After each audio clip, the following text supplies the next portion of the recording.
People think that blind parents can't raise kids. I'm living proof that that's not true.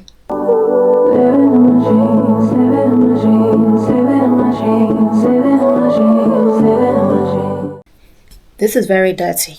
Never touch this. It goes on the floor. This is my lovely cane. Her name is Biggie. Okay, she is notorious for sweeping people out of the way if they don't move. We're just gonna put her over here. That's my girl. My girl's gonna stay right here with me. My girl's gonna stay here with me whilst we record. All right, cool. So here we go. Hi, my name is Sylvia and I'm blind and I'm living my best life and I'm taking you guys along with me. Today I really wanted to talk about all the misconceptions that people have about blind parenting and debunk some of the myths. Now, I hear the same sort of myths all the time, like how do you look after your kids? Don't they have to help you all the time? So let's break all of those things down. I'm going to get into a bit more detail and we're going to learn and we're gonna know. So here's some common misconceptions that people have and we're gonna debunk them. Myth versus reality. So one of them is blind parents can't cook or clean, and the reality is, of course we do. Of course we do.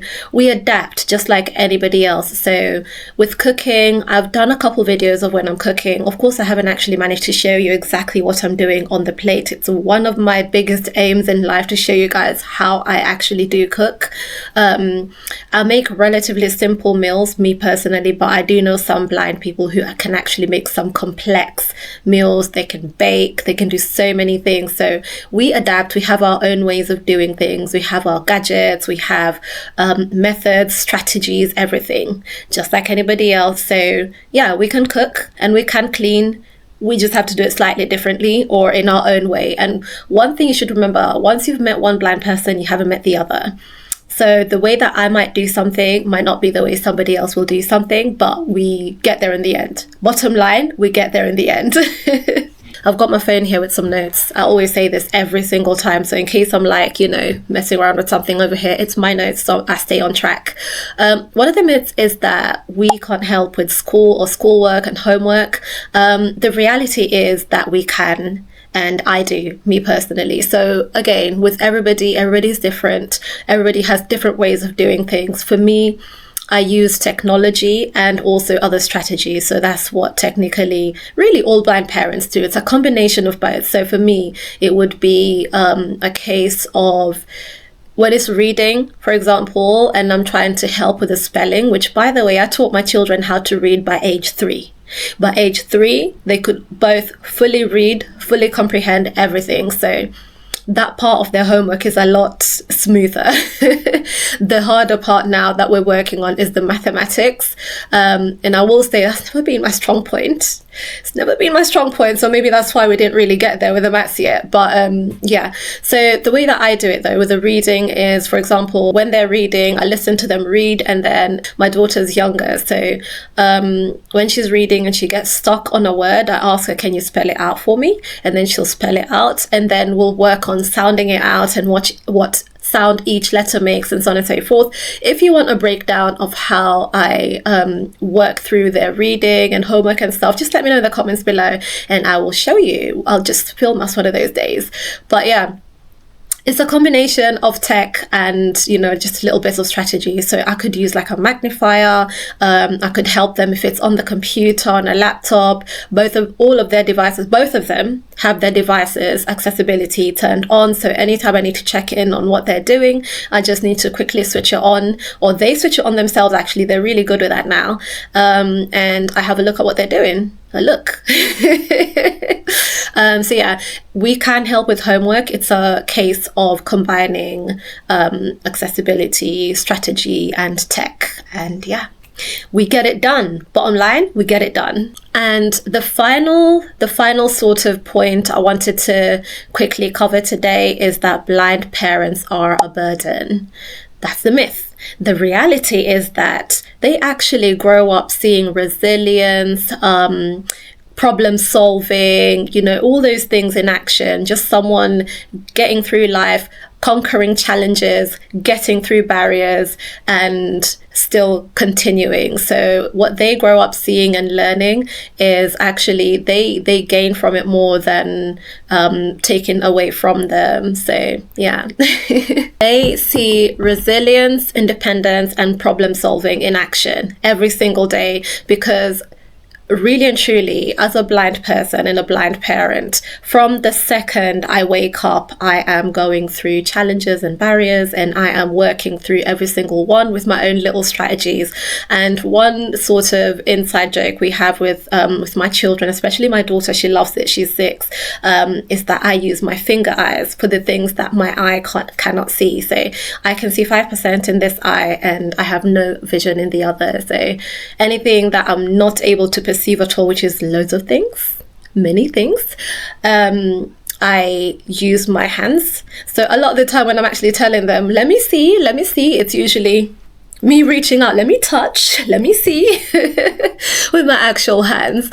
So yeah, they grow up seeing all of this in action, and they actually grow up being a lot stronger mentally as well. They just see a lot of positivity, rather than, they don't really see the negativity, they just see the positive side of things.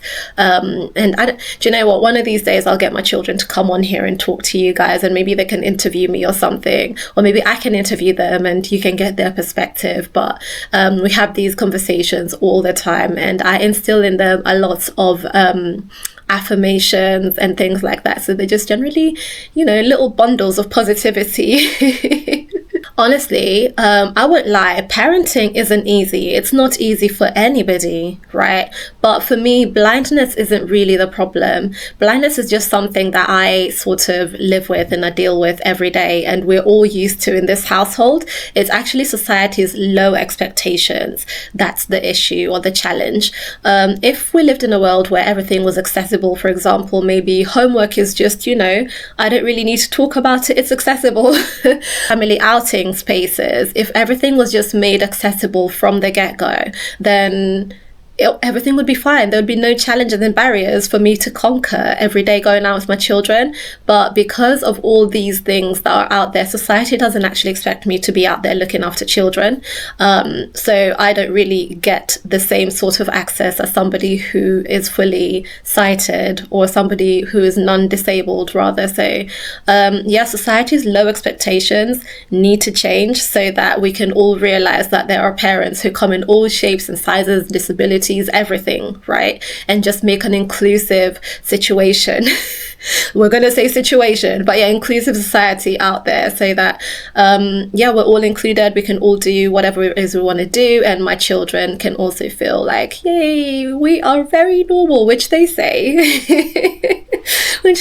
Like my daughter was recently saying, we went to an art exhibition. I will share the vlog pretty soon, but she was just basically saying, like, there's no such thing as looking blind, and even if you're blind, it's just normal, it's just a normal part of life, it's nothing really different to look at or think about, and so on and so forth. And I was so I don't want to get emotional, but like I was so like, I don't know what, like I melted. I don't know how else to phrase it. Like I'm melted, because she's 6, going on 7, but she's 6 and she's seeing this already. So I was like, my job here is done. Okay, my job.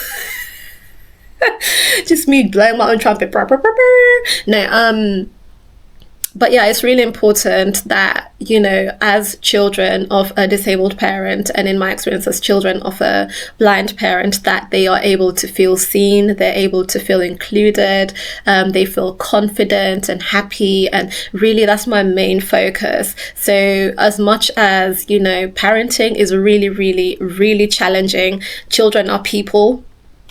They're not going to be super extra nice angels just because I'm blind. They're not. I wish, as much as I wish that was the case. Like, come on, feel sorry for me, man. I'm already struggling to keep up with you, going left, right, and center.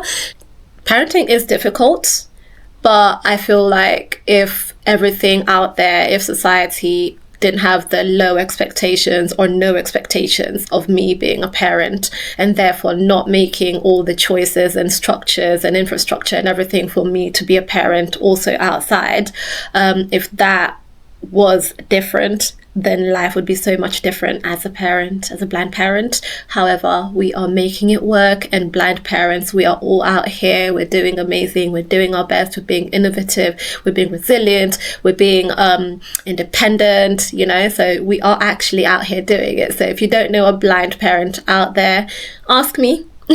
And I'll show you a few. I have a few blind parents I can actually bring on to speak to you. So yeah, just let me know in the comments below. And also, if you just have any questions, I keep shifting in my seat. But if you also have any questions about blind parenting, I'll be more than happy to answer them. If you're a disabled parent, I'd love to hear some of your experiences. Let's keep the conversation going. I'd love to hear how you maybe started off, maybe from, you know, the maternity side of things, prenatal, postnatal.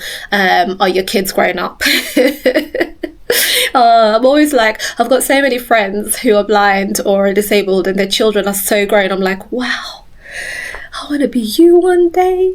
Will I ever get there? No, I'm just kidding. I am enjoying every single moment, and every day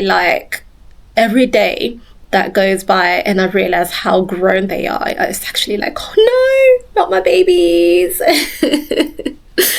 But yeah, I'd love to hear experiences, and if you're disabled and maybe you're thinking of becoming a parent as well, let me know what your thoughts are, and maybe what myths you've heard and what you've so far debunked, you know, or if there's anything that I've said that is new to you, like, oh, I didn't know that.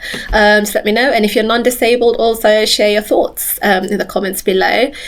If you've watched this far, thank you so much for watching. That is all I have to say for today's Marching Forward Day 4 challenge. Okay, what are we doing?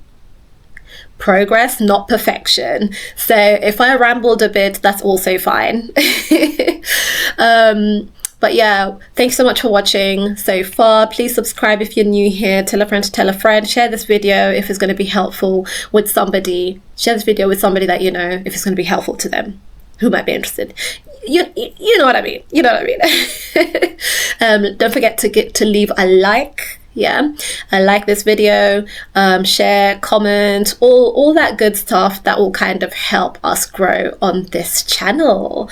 If you have not watched any of the other sort of the day 1 to 3, some of them will be on the screen. I'm not sure which one's going to be on the screen, but click on them. If you'd rather watch an older video like a travel vlog, it's also going to be on the screen. Maybe you can see us in the farm in Kenya, get away from all the hustle and bustle. You know, enjoy the farm life. I go back and, you know, listen to it and watch it every now and then, like, oh, that sounds so peaceful. Anyway, thank you so much for watching, and I'll see you tomorrow for day 5. Bye.